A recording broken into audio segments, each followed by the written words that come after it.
You know, when we talk about sports, we usually get caught up in skill, strategy, and pure talent.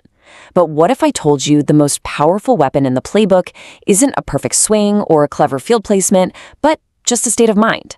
Okay, let's get into the incredible story of how one captain's defiant attitude completely rewrote the future of cricket. This right here, this was the absolute mantra of the Australian cricket team back in the early 2000s. And let me tell you, they weren't just the best players on the planet, they were absolute masters of psychological warfare. They truly believed that the real game, the real battle, was won and lost inside the other guy's head. And you know what? Their philosophy worked. Oh, it worked. By 2001, they were just an unstoppable juggernaut. Led by their toughest-nails captain, Steve Waugh, they landed in India on the back of a world record-breaking streak, 15 straight test wins. They weren't just a team, they were an empire. They seemed totally unbeatable. But here's the thing, for all their dominance across the globe, Australia hadn't actually won a series in India since way back in 1969. So Steve Waugh, who was always thinking a few steps ahead, publicly called the tour his final frontier. He framed it as the very last peak for his all-conquering team to climb. And this quote, wow, it just says it all, doesn't it?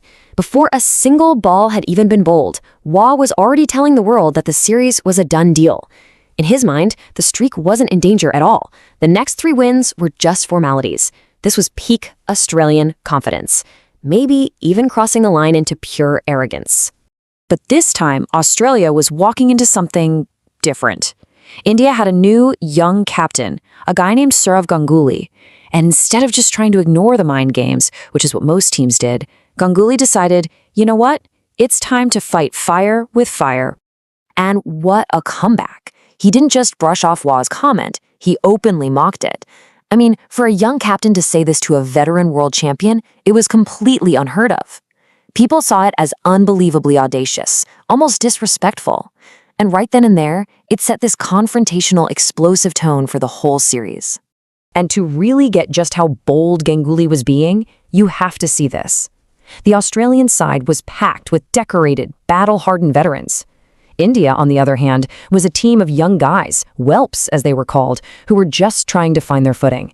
That massive gap in experience is exactly what made Ganguly's defiance so absolutely shocking. Ganguly's mind games weren't just talk either. He found this really simple but totally infuriating way to get under Steve Waugh's skin.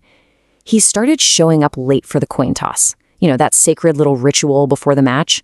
He made the most powerful captain in the world just stand there and wait for him.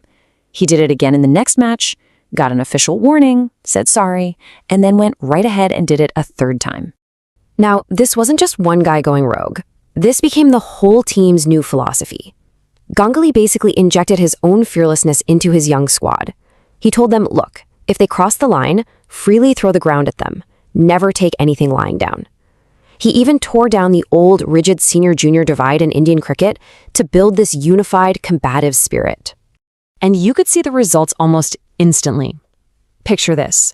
It's the first test, and a rookie substitute fielder, Hemang Badani, a guy who hadn't even made his official debut yet, starts sledging the legendary Steve Waugh at the crease. He's chirping at him, questioning his shots. Waugh, obviously annoyed, just dismisses him with this line. But the rookie, he didn't back down. He fired right back at the Australian captain. This was the new India. Completely fearless. And the perfect ending to this little story? It was Badani who eventually took the catch that got Waugh out. It was a crystal clear sign. The new attitude was already working. And it wasn't just the new guys. Even India's calmest, most respected veteran, Rahul Dravid, was all in. When fielder Michael Slater claimed a catch that looked a bit sketchy, Dravid, who had his doubts, simply refused to walk off the field.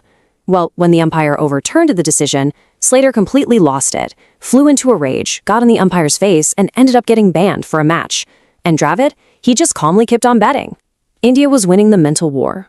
So the Australians are clearly rattled by this defiance they've never seen before.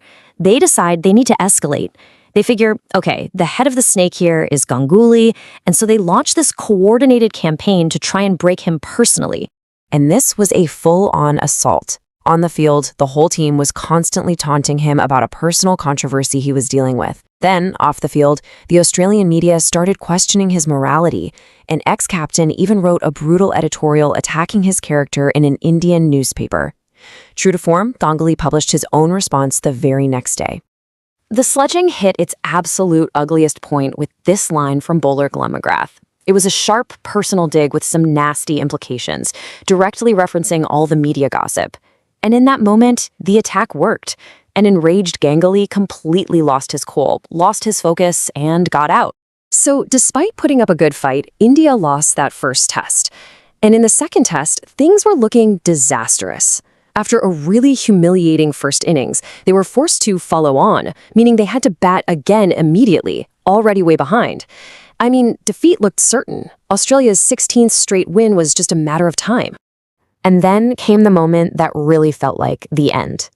Ganguly dropped a critical catch off Steve Waugh. And as Waugh walked past him, he delivered this iconic taunt, which was a direct callback to a famous moment from the 1999 World Cup. It really felt like the final nail in the coffin. But then the miracle happened. VVS Laxman and Rahul Dravid, yep, the same Dravid who stood his ground earlier, put together one of the greatest partnerships in the history of the game. They batted for an entire unbroken day. And as the hours just ticked by, the Australian sledging, it just stopped. There was nothing left to say. The defiance had gone from words to this unbreakable display of skill and endurance. And the story comes perfectly full circle on the final day. India had somehow engineered this impossible comeback and was now closing in on victory. When Steve Waugh was finally out, Rahul Dravid just calmly walked up to him and threw his own words from the day before right back in his face. It was a perfect, ice-cold comeback. India won that match, and then they won the next one, taking the series 2-1. They'd broken the streak and conquered the final frontier. But really, the true impact of this one series goes so much further than just the result. So what was the long-term legacy of this incredible turnaround? Well, let's just hear it from the Australians themselves. The vice-captain, Adam Gilchrist, admitted that this single series forced the best team in the world to completely rethink how they played. He said, "We had to eat our ego." Ganguly's tactics had actually exposed a weakness in the invincible champions. And how about this? From the opposing captain, Steve Waugh himself. He flat out acknowledged that Ganguly single-handedly changed how the entire world saw Indian cricket. They were no longer viewed as this talented but passive team. Overnight, they were seen as fighters.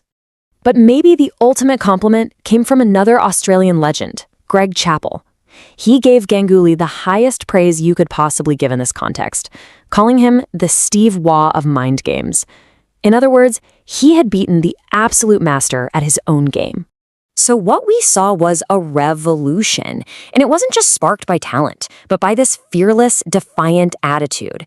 It proved that at the very highest levels of competition, the battle for the mind is every bit as important as the battle on the field, which really leaves us with this one final thought to chew on. Can attitude alone forge a champion?